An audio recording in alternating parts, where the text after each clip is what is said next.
एक तो जब इंसान की मृत्यु होती है तो उसकी 12वीं और 13वीं क्यों की जाती है, उससे पहले क्यों नहीं?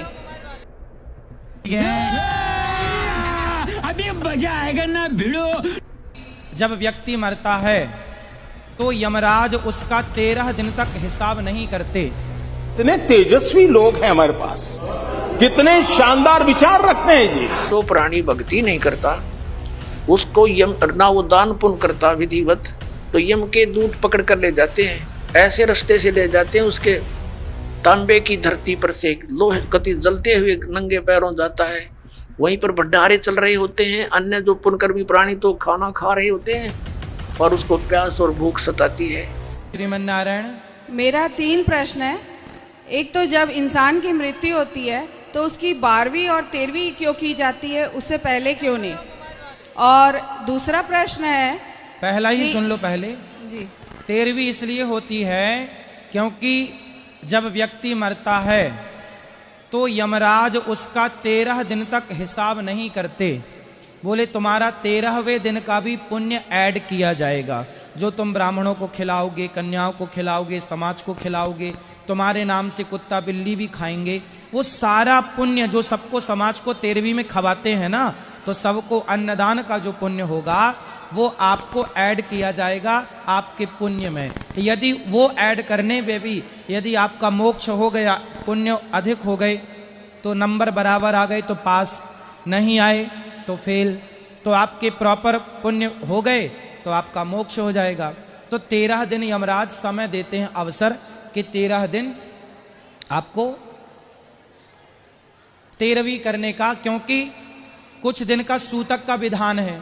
कोई 6 दिन का सूतक रखता है, कोई 8 दिन का सूतक रखता है, कोई 10 दिन का सूतक रखता है। सूतक के बाद फिर जाकर के अस्थियों का विसर्जन होता है, वहाँ से गंगा जल आता है, फिर वो गंगा जल छिड़का जाता है, उसके बाद शुद्धि होती है, तब समाज को परिवार को भोजन पे बुलाया जाता है, उसके बाद फिर 13 ब्राह्मण भोजन करते हैं, तब पूर्ण रूप से शुद्धि होती है। तो वो 13 दिन का प्रोसेस ही है, लग ही जाते हैं उसमें। तो महाराज जी, जैसे किसी के घर में शादी है और उसी बीच उनके घर में मृत्यु हो जाती है, मान लो 4 या 5 दिन बाद शादी है, तो आजकल जैसे लोग 3 दिन में उनका क्रियाक्रम कर देते, पूरा प्रोग्राम मतलब 3 दिन में कर देते, तो क्या वो सही है?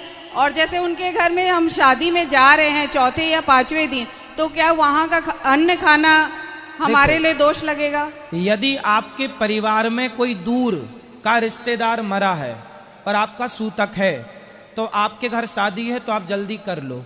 लेकिन आपके घर पर ही कोई अपना यदि मरा है, घर में पिताजी की मृत्यु हो गई, माँ की मृत्यु हो गई, तो फिर माँ और पिता ही गए हैं, दादा गए, दादी गई, तो उनका तो पूरा विधान करना चाहिए। परंतु आपके बगल के गांव में, आपके दूर के रिश्तेदार में कोई मर गया है और आप सूतक मानते हैं, तो आप भले कम दिनों का करके अपना कर लो, पर घर परिवार में है, माँ बाप और दादा दादी का, चाचा चाची का, जेठ का, जेठानी का, उसे पूरा मानना चाहिए। शादी 4 दिन आगे कर लो। नहीं, ऐसे आजकल हो ही रहा है, जैसे 6 महीने होने को तो आजकल क्लबों में लड़का लड़की नाच भी रहे हैं पूरी रात शराब पी के। अच्छा महाराज जी, क्या नहीं हो रहा? फिर तो सब हो रहा है। जब मृत्यु होती है तो गरुड़ पुराण ही क्यों बाजते हैं, भागवत रामायण या गीता क्यों नहीं? नहीं, गरुड़ पुराण भी होता है और कराने वाले भागवत जी भी कराते हैं। गरुड़ पुराण के बाद देखो, सामान्य रूप से गरुड़ पुराण तो तभी हो जाता है उसी कार्यकाल में, जब मृत्यु होती है उसके बाद ही गरुड़ पुराण होता है। सूतक के टाइम पर गरुड़ पुराण होगा और जब शुद्धि हो जाएगी उसके बाद फिर श्रीमद् भागवत जी होंगी। अच्छा महाराज जी, मंगला दर्शन का क्या महत्व है, थोड़ा सा बता दीजिए। मंगला दर्शन भगवान के बैकुंठ लक्ष्मीपति का जो दर्शन करने का पुण्य है, वही मंगला का दर्शन करने का पुण्य है। अलग अलग भी मिलता है, लेकिन पुण्य से पाप समाप्त होता है। जैसे दीपक जलाने से अंधकार समाप्त होता है, ऐसे पुण्य करने से पाप कट जाता है। पुण्य में और भगवान की शरण में जाने वाले के सारे पाप कट जाते हैं। सन्मुख हों ही जीव मोहि जबहि, जन्म कोटि अघ नासहि तबहि। और जैसे कि बोलते हैं कि जैसे ऊपर हिसाब होता है, हम जाते हैं तो हाँ, तो हिसाब तो होगा।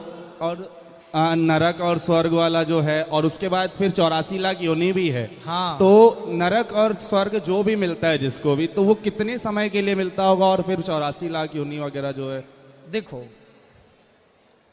आपका यदि पाप ज्यादा है, पाप ज्यादा है, तो ज्यादा मतलब आपका मान लो कि 50% पाप है, तो 50 का 25% तो आपको नरकों की यातना दे के भोगाया जाएगा, और जो बचा 25% वो 84 लाख योनियों में भेजकर भोगाया जाएगा, क्योंकि 84 लाख योनियां भी ईश्वर का नरक दंड विधान है। ये भी एक नरक है।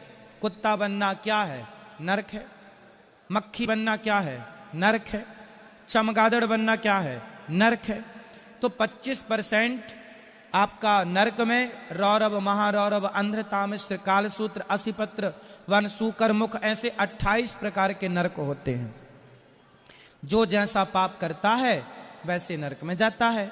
50% में 25% नरक का भोग के, 25% 84 लाख योनियों का भोग के, फिर भी 5% बच गया तो फिर यहाँ मनुष्य जन्म में आकर के भोगना पड़ता है, थोड़ा तो बचता है। गुरुजी, हम किस टाइप के पुण्य करके हम मतलब उनको काट सकते हैं, या फिर ऐसा कुछ पुण्य कर? सिर्फ संकल्प लो, हम कभी झूठ नहीं बोलेंगे, कभी गलत काम नहीं करेंगे, सदा भगवान को याद रखो और याद करते हुए कर्म करो, भगवान आपके हर पाप को क्षमा कर देंगे। ईश्वर के शरण में रहो। जो भक्ति नहीं करके जाते उसकी आगे कितनी लंबी कहानी बताई है। अब देखो, इन नकली गुरुओं ने, हमारे धर्म गुरुओं ने हमारी कैसे दुर्गति करवा रखी है। परमात्मा बताते हैं, गरीबदास साहिब जी परमात्मा से प्राप्त ज्ञान को कैसे डिफाइन करते हैं कि मरने वाले का कर दिया अंतिम संस्कार, उसकी तब मिट्टी भी नहीं छोड़ी, ठाकर नहर में गिराए। और फिर क्या आते हैं, कहते हैं फिर पुराण बांध के पंडित आगे और पीछे गरुड़ पढ़ाई। पुण्यात्माओं, परमात्मा हमें याद दिलाते हैं कि मृत्यु के उपरांत जो गरुड़ पुराण का पाठ किया जाता है उसका फायदा, लाभ क्या होगा। गरुड़ पुराण के अंदर ये लिखा हुआ है कि जो प्राणी भक्ति नहीं करता उसको यम, ना वो दान पुण्य करता विधिवत, तो यम के दूत पकड़ कर ले जाते हैं, ऐसे रास्ते से ले जाते हैं उसके तांबे की धरती पर से लोहे कति जलते हुए नंगे पैरों जाता है। वहीं पर भंडारे चल रहे होते हैं, अन्य जो पुण्यकर्मी प्राणी तो खाना खा रहे होते हैं और उसको प्यास और भूख सताती है। यम के दूतों से कहता है मुझे खाना खा लेने दो, तो वो कहते खबरदार, तूने खाना नहीं खा सकता क्योंकि तूने पुण्य नहीं किए। वो रोता है, बुरी तरह बिलखता है, बुरा हाल कर ले जाता है। फिर वो कहते हैं एक बार ले चल धर्मराज के पास, और क्या आदेश होता, तेरी फिर सेहत बनावेंगे, तो फिर गढ़ेंगे। उसका कलेजा फटने को हो जाता है। फिर गरुड़ पुराण में बताया गया है कि जो ऐसे जुल्म करता है उसके हाथ कटता है, वो ऐसे कर्म करता है उसकी आंख फूटती है, वो अंधा होता है। परमात्मा कहते हैं मरने वाला मर गया, उसने जो करना था वो कर लिया। अब वो गरुड़ पुराण मरे पाछे के काम आओगा, उसका जिंदे जी पढ़ाना था ताकि उसको डर लगता, भगवान से भक्ति करता, परमात्मा इन दुखों को याद करके बुराइयों से बचा रहता। अब वो कर्म फोड़ कर चला गया, ईव गरुड़ पुराण का पाठ करा, इनकी सारी उल्टी रीति। अब परमात्मा क्या बताते हैं कि पुराण उठा, फिर पंडित आगे, गुरुजी आगे और पीछे गरुड़ पढ़ाई। नर से तीतू पशुआ की जय गद्दा बैल बनाई, ये 56 भोग कहा मन बोरे की तो कुरुड़ी चरने जाई। ओए पुण्यात्माओं, इस काल ने हमारी बुद्धि इतनी कमजोर कर दी, हम ये सोचते हैं कि हमने जो आज ठाठ हैं मनुष्य जीवन में, जब चाहे भोजन खा लें भूख लगते ही, जब चाहे चाय बनवा के पी लें, काजू किस्मत सेब संतरे खावे, हलवे खीर खा लेते हैं।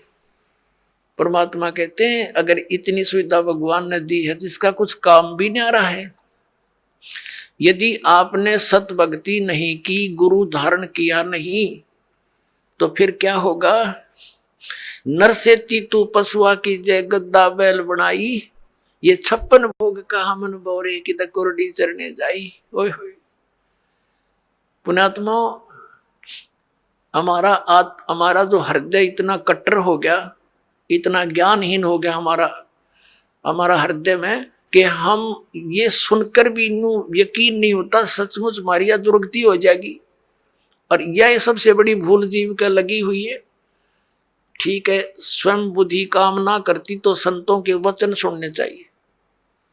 अब कई जैसे हम अपने रिश्तेदारों को या कोई मित्र प्यारे से कहा करते, भाई राम नाम ले लो, भक्ति कर लो, हैं गधा बनोगे, कुत्ता बनोगे, वीरन मैटी होगी, हैं तो वो क्या कहा करते, किसने देखा है देखी जाएगी। ले कोई बात हुई है? अब मरे पाछे के अर्गद अपने पाछे के देखी जाएगी, फिर तो कुमार देखेगा, डायमंड का बोरा कड़पे मारेगा लठ। देखना थी देख, बुराई छोड़ भक्ति कर भगवान की। देखो कोई अंधा जा रहा है किसी को मार्ग पर, गलत रास्ते पर, आगे से कोई आंखों वाला आ गया और उसको कह रहा कि सूरदास ये तेरा रास्ता ठीक नहीं, बहुत भयंकर बियाबान में चला जाएगा, तुझे खा जाएंगे हिंसक जानवर। अब वो यदि होश में है वो अंधा, तो आंखों वाले की बात पर विचार करना चाहिए कि इसने क्यों कहा ये बात, और तुरंत उस मार्ग को त्याग देना चाहिए। और जब उस अंधे ने पी रखी है भांग, तो वो ये कह सकता है कि देखी जाएगी, किसने देखा है। अरे आंखों वाला बता रहा है कि उसने देखा, तभी तो वो तुझे सतर्क कर रहा है, और तेरा दुश्मन थोड़ा ही है। अंधे ने दिखा नहीं, आंखें वाले की माना नहीं, तो मर कुएं में पड़ गए।